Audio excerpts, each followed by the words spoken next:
ನಮ್ಮ ಜೀವನ ಶೈಲಿ, ನಮ್ಮ ಮಾನಸಿಕ ಬದಲಾವಣೆಗಳಿಂದಾಗಿ ಈ ಸಕ್ಕರೆ ಕಾಯಿಲೆ ಬರ್ತಾ ಇದೆ. ಸೊ ಸಕ್ಕರೆ ಕಾಯಿಲೆ ಅಂದ್ರೆ ಏನು? ನಾವು ತಿಂದಂತ ಆಹಾರದಲ್ಲಿರುವಂತಹ ಈ ಸಕ್ಕರೆ ಅಂಶ ನಮ್ಮ ರಕ್ತದಲ್ಲಿ ಬಾಕಿ ಆಗ್ತದೆ. ಸೊ ಇದರಿಂದ ಬರುವಂಥ ಬೇರೆ ಬೇರೆ ಕಾಯಿಲೆಗಳು ನಮಗೆ ತುಂಬಾ ತೊಂದರೆ ಮಾಡ್ತದೆ. ನಮಗೆ ಬಾಯಲ್ಲಿ ಒಣಗುವಂಥದ್ದು ಇರ್ಬೋದು, ಸುಸ್ತಾಗುವಂಥದ್ದು ಇರ್ಬೋದು, ಅದೇ ರೀತಿ ಬೇರೆ ಬೇರೆ ಲಕ್ಷಣಗಳು ಬರ್ತದೆ. ಸಕ್ಕರೆ ಕಾಯಿಲೆ ಅಂತ ಹೇಳುವಂಥದ್ದು ಎರಡು ತರ ಮುಖ್ಯವಾಗಿ ನಾವು ಕಾಣ್ತೇವೆ. ಟೈಪ್ 1 ಡಯಾಬಿಟೀಸ್ ಮತ್ತೆ ಟೈಪ್ 2 ಡಯಾಬಿಟೀಸ್ ಅಂತ ಹೇಳ್ತೇವೆ.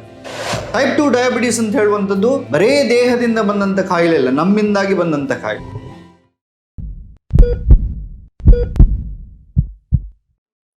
ನಿಮಗೆಲ್ಲ ಗೊತ್ತಿರುವ ಹಾಗೆ ಈ ಸಕ್ಕರೆ ಕಾಯಿಲೆ ಅಂತ ಹೇಳುವಂಥದ್ದು ಸಾಮಾನ್ಯವಾಗಿ ಬರುವಂತಹ ಒಂದು ಕಾಯಿಲೆ ಆಗಿದೆ.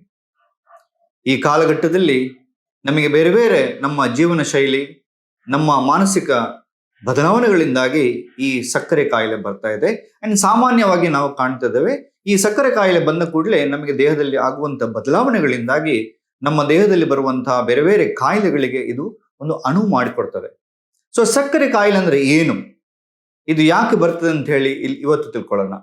ಸಕ್ಕರೆ ಕಾಯಿಲೆ ಯಾವಾಗ ನಾವು ನಮ್ಮ ಆಹಾರದಲ್ಲಿರುವಂತಹ ಸಕ್ಕರೆ ಅಂಶ ಅಥವಾ ಗ್ಲುಕೋಸ್ ಅಂತ ಏನ್ ಹೇಳ್ತೇವೆ, ಅದು ನಮ್ಮ ಹೊಟ್ಟೆಗೆ ಹೋಗಿ ಹೊಟ್ಟೆಯಿಂದ ರಕ್ತಕ್ಕೆ ಹೋಗ್ತದೆ. ಯಾವಾಗ ರಕ್ತದಲ್ಲಿ ಹೋಗಿ ನಾವು ಒಂದು ದಿವಸದಿಂದ ಬೆಳಿಗ್ಗೆಯಿಂದ ಸಂಜೆವರೆಗೆ ಕೆಲಸ ಮಾಡಲಿಕ್ಕೆ ನಮಗೆ ಶಕ್ತಿ ಬೇಕು. ಯಾವಾಗ ಈ ಸಕ್ಕರೆ ಅಂಶ ನಮ್ಮ ಹೊಟ್ಟೆಗೆ ಹೋಗಿ ಹೊಟ್ಟೆಯಿಂದ ರಕ್ತಕ್ಕೆ ಹೋಗ್ತದೆ, ಈ ರಕ್ತದಲ್ಲಿ ಅದು ಶಕ್ತಿಯಾಗಿ ಮಾರ್ಪಾಟಾಗ್ತದೆ. ಅಂದ್ರೆ ನಾವು ತಿಂದ ಕೂಡಲೇ ಅದು ಶಕ್ತಿಯಾಗಿ ಮಾರ್ಪಾಟಾಗೋದಿಲ್ಲ. ನಮ್ಮ ಆಹಾರದಲ್ಲಿರುವಂತಹ ಸಕ್ಕರೆ ಅಂಶ ನಮ್ಮ ರಕ್ತಕ್ಕೆ ಹೋಗಿ ರಕ್ತದಲ್ಲಿ ಅದು ಎನರ್ಜಿಯಾಗಿ ಅಥವಾ ಶಕ್ತಿಯಾಗಿ ಮಾರ್ಪಾಟಾಗ್ತದೆ. ಈ ಶಕ್ತಿಯಾಗಿ ಮಾರ್ಪಾಡು ಆಗ್ಬೇಕು ಅಂತಿದ್ರೆ ಅಲ್ಲಿ ಒಂದು ಮೀಡಿಯೇಟರ್ ಒಬ್ರು ಕೆಲಸ ಮಾಡ್ತಾರೆ, ಅದೇ ನಮ್ಮ ಇನ್ಸುಲಿನ್. ಯಾವಾಗ ನಮ್ಮ ದೇಹದಲ್ಲಿ ಇನ್ಸುಲಿನ್ ಪ್ರಮಾಣ ಕಮ್ಮಿ ಆಗ್ತದೆ ಅಥವಾ ನಮ್ಮ ಪ್ಯಾಂಕ್ರಿಯಾಸ್ ಅಲ್ಲಿ ಇನ್ಸುಲಿನ್ ಉತ್ಪತ್ತಿ ಆಗೋದು ಕಮ್ಮಿ ಆಗ್ತದೆ, ಅದೇ ರೀತಿ ನಮ್ಮ ದೇಹದ ಪ್ರತಿಯೊಂದು ಜೀವಕೋಶಗಳು ಯಾವಾಗ ಇನ್ಸುಲಿನ್ ಅಥವಾ ಎನರ್ಜಿಯನ್ನು ಯುಟಿಲೈಸ್ ಮಾಡೋದು ಕಮ್ಮಿ ಆಗ್ತದೆ, ಆವಾಗ ನಾವು ತಿಂದಂತ ಆಹಾರದಲ್ಲಿರುವಂತಹ ಈ ಸಕ್ಕರೆ ಅಂಶ ನಮ್ಮ ರಕ್ತದಲ್ಲಿ ಬಾಕಿ ಆಗ್ತದೆ. ಯಾವಾಗ ರಕ್ತದಲ್ಲಿಯೇ ಬಾಕಿ ಆಗ್ತದೆ, ಆಗ ನಿಧಾನವಾಗಿ ನಮಗೆ ಡಯಾಬಿಟೀಸ್ ಅಥವಾ ಯಾವಾಗ ಶುಗರ್ ಪ್ರಮಾಣ ನಮ್ಮ ರಕ್ತದಲ್ಲಿ ಜಾಸ್ತಿ ಆಗ್ತದೆ, ಅದಕ್ಕೆ ನಾವು ಸಿಂಪಲ್ ಆಗಿ ಸಕ್ಕರೆ ಕಾಯಿಲೆ, ಮಧುಮೇಹ, ಡಯಾಬಿಟೀಸ್ ಅಂತ ಹೇಳ್ತೇವೆ. ಸೊ ಇದರಿಂದ ಬರುವಂತಹ ಬೇರೆ ಬೇರೆ ಕಾಯಿಲೆಗಳು ನಮಗೆ ತುಂಬಾ ತೊಂದರೆ ಮಾಡ್ತದೆ. ಸಕ್ಕರೆ ಕಾಯಿಲೆ ಬಂದಾಗ ನಮಗೆ ಬಾಯಲ್ಲಿ ಡ್ರೈ ಆಗುವಂಥ ಒಣಗುವಂಥದ್ದು ಇರ್ಬೋದು, ಸುಸ್ತಾಗುವಂಥದ್ದು ಇರ್ಬೋದು, ಅದೇ ರೀತಿ ಬೇರೆ ಬೇರೆ ಲಕ್ಷಣಗಳು ಬರ್ತದೆ. ಮೇನ್ ಆಗಿ ಇಲ್ಲಿ ಬರುವಂಥದ್ದು ಅದರಿಂದ ಬರುವಂಥ ಕಾಂಪ್ಲಿಕೇಶನ್ಸ್. ಸಕ್ಕರೆ ಕಾಯಿಲೆಯನ್ನು ಯಾವಾಗ ನಾವು ಮೇಂಟೈನ್ ಮಾಡೋದಿಲ್ಲ, ಆವಾಗ ಬೇರೆ ಬೇರೆ ಅದರಿಂದ ಬರುವಂಥ ತೊಂದರೆಗಳು ನಮಗೆ ಖಂಡಿತವಾಗಿ ನಮ್ಮ ಜೀವನದ ಖುಷಿಯನ್ನು ತಡೆಯುವಂಥ ಸಾಧ್ಯತೆ ಎಲ್ಲ ಇರ್ತದೆ. ಸೊ ಮುಖ್ಯವಾಗಿ ಇಲ್ಲಿ ಏನು ಗಮನಿಸಬೇಕಂದ್ರೆ, ಸಕ್ಕರೆ ಕಾಯಿಲೆ ಏನು ಅದನ್ನ ಅರ್ಥ ಮಾಡಿಕೊಂಡು ಮ್ಯಾನೇಜ್ ಮಾಡ್ತಾ ಹೋದ್ರೆ ಖಂಡಿತವಾಗಿ ಮುಂದೆ ಬರುವಂತ ಯಾವುದೇ ಒಂದು ಅದರಿಂದ ಬರುವಂತ ಕಾಂಪ್ಲಿಕೇಶನ್ ನಾವು ತಡೆದ್ರೆ ಖಂಡಿತವಾಗಿ ಈ ಸಕ್ಕರೆ ಕಾಯಿಲೆ ಅಂತ ಹೇಳುವಂಥದ್ದು ದೊಡ್ಡ ಕಾಯಿಲೆ ಅಲ್ಲ. ಸಕ್ಕರೆ ಕಾಯಿಲೆ ಅಂತ ಹೇಳುವಂಥದ್ದು ಎರಡು ತರ ಮುಖ್ಯವಾಗಿ ನಾವು ಕಾಣ್ತೇವೆ. ನಮ್ಮ ಸಾಮಾನ್ಯವಾಗಿ ಟೈಪ್ 1 ಡಯಾಬಿಟೀಸ್ ಮತ್ತೆ ಟೈಪ್ 2 ಡಯಾಬಿಟೀಸ್ ಅಂತ ಹೇಳ್ತೇವೆ. ಈ ಟೈಪ್ 2 ಡಯಾಬಿಟೀಸ್ ಅಂತ ಹೇಳುವಂಥದ್ದು ಯಾವ ಏಜ್ಗೆ ಬೇಕಾದ್ರೂ ಬರ್ಬೋದು. ಅಂದ್ರೆ ನಮ್ಮ ದೇಹದಲ್ಲಿ ಯಾವಾಗ ನಮ್ಮ ಇನ್ಸುಲಿನ್ ಉತ್ಪತ್ತಿ ಆಗುವಂಥದ್ದು ಕಮ್ಮಿ ಆಗ್ತಾ ಹೋಗ್ತದೆ, ಆವಾಗ ನಮ್ಮ ದೇಹದಲ್ಲಿ ಬದಲಾವಣೆಗಳಾಗಿ ನಮಗೆ ಕಾಯಿಲೆಗೆ ಬರ್ತದೆ.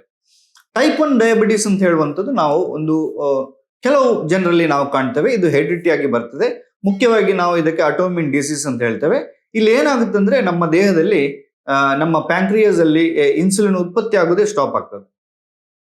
ಸೊ ಯಾಕೆ ಆಗುದಂದ್ರೆ, ಯಾರು ಮಾಡುದಂದ್ರೆ ನಾವು ಹೊರಗಿಂದ ತಿಂದಂತ ಆಹಾರ ಮಾಡೋದಲ್ಲ, ನಮ್ಮ ದೇಹನೇ ಮಾಡೋದು. ಅದಕ್ಕೆ ನಾವು ಆಟೋಇಮ್ಯೂನ್ ಡಿಸೀಸ್, ಅದನ್ನು ಬದಲಾವಣೆಗಳನ್ನು ಮಾಡುವಂಥದ್ದು ಯಾರು? ನಮ್ಮ ದೇಹನೇ, ನಾವಲ್ಲ. ಸೊ ನಾವು ತುಂಬಾ ಅದಕ್ಕೆ ಏನು ಮಾಡ್ಲಿಕ್ಕೆ ಆಗುದಿಲ್ಲ. ಇದು ದೇಹದಿಂದ ಬಂದಂತ ಒಂದು ಕಾಯಿಲೆ. ಟೈಪ್ 2 ಡಯಾಬಿಟೀಸ್ ಅಂತ ಹೇಳುವಂಥದ್ದು ಬರೇ ದೇಹದಿಂದ ಬಂದಂತ ಕಾಯಿಲೆ ಇಲ್ಲ, ನಮ್ಮಿಂದಾಗಿ ಬಂದಂತ ಕಾಯಿಲೆ.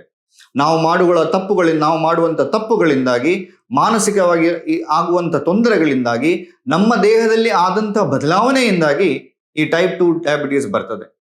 ಇದನ್ನು ನಾವು ಮ್ಯಾನೇಜ್ ಮಾಡ್ಬೋದು. ಆದರೆ ಟೈಪ್ 1 ಡಯಾಬಿಟೀಸ್ ಅನ್ನು ನಾವು ತುಂಬಾ ಮ್ಯಾನೇಜ್ ಮಾಡ್ಲಿಕ್ಕೆ ಆಗುದಿಲ್ಲ, ನೀವು ಡಾಕ್ಟರ್ ಡಿಪೆಂಡ್ ಆಗ್ಲೇಬೇಕಾಗ್ತದೆ.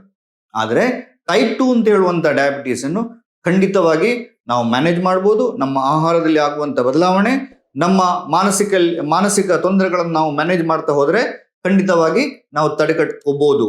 ಸೊ ಡಯಾಬಿಟೀಸ್ ಅಥವಾ ಸಕ್ಕರೆ ಕಾಯಿಲೆ ಟೈಪ್ 2 ಅಂತ ಹೇಳುವಂತ ಡಯಾಬಿಟೀಸ್ ಯಾವ ಏಜಿಗೂ ಬೇಕಾದ್ರೂ ಬರ್ಬೋದು.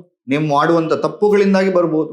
ಅದು ಚಿಕ್ಕ ಏಜ್ ಇರ್ಬೋದು, ಅಥವಾ ಸಾಧಾರಣ ಏಜ್ ಇರ್ಬೋದು, ಅಥವಾ ಓಲ್ಡ್ ಏಜ್ ಇರ್ಬೋದು. ಯಾವ ಏಜ್ ಅಲ್ಲಿ ಬೇಕಾದ್ರೂ ಮಾಡ್ಬೋದು. ನೀವು ತಪ್ಪುಗಳು ಮಾಡ್ತಾ ಹೋದ್ರೆ ಖಂಡಿತವಾಗಿ ನಿಮಗೆ ಬರ್ಬೋದು. ಆದರೆ ಟೈಪ್ 1 ಅಂತ ಹೇಳುವಂತ ಡಯಾಬಿಟೀಸ್ ನಮಗೆ ಹುಟ್ಟುವಾಗಲೇ ಬರ್ಬೋದು, ಚಿಕ್ಕ ಏಜ್ ಅಲ್ಲೇ ಬರ್ಬೋದು. ಸೊ ಇದಕ್ಕೆ ನಾವು ಆಟೋಮಿನ್ ಡಿಸೀಸ್ ಅಂತ ಹೇಳ್ತೇವೆ. ಸೊ ಯಾವ ಕಾಯಿಲೆ ಬಂದಿದೆ ಅದನ್ನು ಅರ್ಥ ಮಾಡ್ಕೊಳ್ಳಿ, ಆ ಕಾಯಿಲೆಯನ್ನು ಹೇಗೆ ಮ್ಯಾನೇಜ್ ಮಾಡ್ಬೋದು ಅಂತ ಅರ್ಥ ಮಾಡ್ಕೊಳ್ಳಿ, ಖಂಡಿತವಾಗಿ ನಿಮಗೆ ಒಳ್ಳೇದಾಗ್ತದೆ.